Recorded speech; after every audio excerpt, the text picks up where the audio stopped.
Hi friends, இந்த நாள் இனிய நாளாகட்டும். வாங்க செஞ்சிக்கோட்டையில் இருக்கிற வீர ஆஞ்சநேயரை பற்றி பார்க்கலாமா? வீர ஆஞ்சநேயர் நம்மளுக்கு எப்படிலாம் என்னென்ன இதெல்லாம் செய்கிறாங்க அப்படின்னு இந்த வரலாறு பார்க்கலாமா? செஞ்சிக்கோட்டையிலேருந்து, அதாவது செஞ்சிக்கோட்டை இறங்கி கூட்ரோடிலிருந்து உள்ளே போனால் கோட்டை இருக்கும். செஞ்சிக்கோட்டை, ராணிக்கோட்டை, ராஜா கோட்டைங்கிற இடத்துல ராஜா கோட்டை ஆண்ட தான் உள்ள லாஸ்ட்ல போனோம் அப்படின்னா வீர ஆஞ்சநேயர் கோயில் இருக்கும்.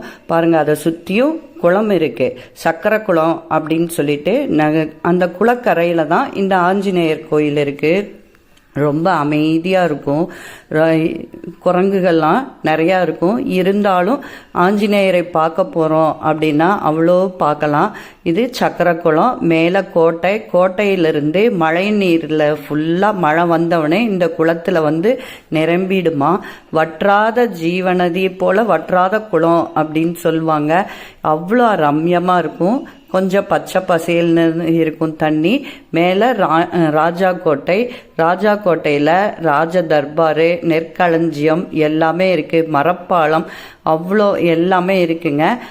இந்த ராஜாக்கள் எல்லாருமே போருக்கு போகும்போது இல்லை வேற ஏதாவது செய்யும்போது இந்த மாதிரி கோயில், அதாவது ஆஞ்சநேயர் கோயிலுக்கு வந்து சாமி தரிசனம் செய்து கொண்டு தான் பிறகு போருக்கு போவார்கள்.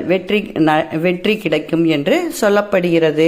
பாருங்க, இந்த சக்கர குளத்துக்கு குளக்கரையில தான் இந்த கோயில் இருக்கிறது.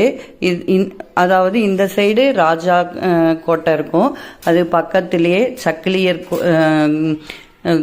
மலை இருக்கும். நிறைய சுற்றியுமே இருக்குங்க. அதாவது கோட்டையை தாண்டி லாஸ்ட்டாக போனோன்னா இதுக்குன்னவே தனியாக பாதைகள்லாம் போட்டிருக்காங்க. சுற்றியுமே மரம் செடி கொடிகள் இருக்கும். இங்கே அருமையாக இருக்குங்க. சாயந்தரம் 6 மணி வரைக்கும் இங்கே அனுமதி இருக்கிறது. அதனால் நம்ம போய் பார்த்துட்டு வரலாம். குரங்குகள் கூட்டம் நிறையா இருக்குது. அதனால் நம்ம எடுத்துகிட்டு போகிற திங்ஸ் எல்லாம் பத்திரமா பார்த்துக்கலாம். ரொம்ப அமைதியாக இருக்கும். பாருங்கள், அந்த குளக்கரையின் மேலே பெரிய பாறை இருக்கும். அந்த பாறைக்கு நடுவில் தான் ஆஞ்சநேயர் இருப்பார். அந்த இதை அவங்க இப்போ தற்சமயம் கோயில் மாதிரி கட்டியிருக்காங்க. தற்சமயம்னா அது ஒரு 50 வருஷம் மேலே இருக்கும். பெரிய கருங்கல் பாறை தாங்க. அந்த பாறையின் நடுவே இந்த மாதிரி கோயில் கட்டி கோபுரம்லாம் இருக்காது, மேலே ஒட்டியிருப்பாங்க. உள்ளே போனோன்னா ஆஞ்சநேயர் இருப்பார். ரொம்ப அருமையாக இருக்கும். இதெல்லாம் இயற்கையோட ஒன்றி இருக்கும். ரொம்ப அமைதியாக இருக்கும். இது கோயில் சுற்றி வரணுங்க. எல்லாமே கருங்கல்லாக தான் இருக்கும். அந்த 4 தூண் இருக்கும். 4 தூண் சுற்றியும் இருக்கும். ஆடு மாடுங்க ஜனங்க எல்லாருமே இலைப்பாடுற இடம் ஆஞ்சநேயர் கோயில் சொல்லுவாங்க. பாருங்கள், அந்த காலத்து ராஜாக்கள் கும்பிட்டது.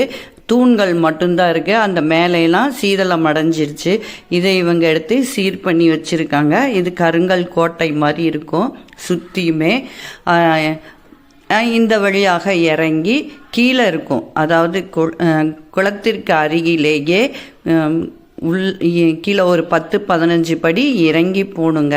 ரொம்ப அருமையாக இருக்கும். ஆஞ்சநேயர் அவரோட சக்தியும் இருக்கும். விளக்கேற்றலாம். ஞாயிறு, சனிக்கிழமை, அமாவாசை, பௌர்ணமி, வருஷம் பிறப்பு, தமிழ் வருஷப்பிறப்பு, ஆங்கில வருஷப்பிறப்பு, ராமஜெயம் எல்லாமே இங்கே விசேஷமாக நடக்கும். வெத்தலை மாலையும் வெண்ணெய் காப்பும் நடைபெற்றது. துளசி மாலை இருக்குது. இது பாருங்கள், ராஜ கம்பீரமாக இருக்கும்.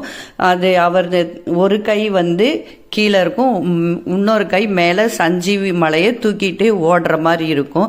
இது ஃபுல்லாகவே வெண்ணெய் அலங்காரத்தில் செய்யப்பட்ட அலங்காரம். இது வந்து தமிழ் வருஷ பிறப்பு அருகில் வருவதற்கு ஆஞ்சநேயர் ஜெயந்திக்கு செஞ்சது. பாருங்கள், எல்லாமே கலரிங் வெண்ணெயிலே அலங்காரிக்கும். ஒரு கால் வந்து மேலே தூக்கின மாதிரியும் ஒரு கால் பூமியில் நிற்கிற மாதிரி இருக்கும். ஏன்னா அந்த சஞ்சீவி மலையை தூக்கிட்டு ஓடுற மாதிரி இருக்கும். வாலில் வந்து மணி கட்டி இருக்கும்.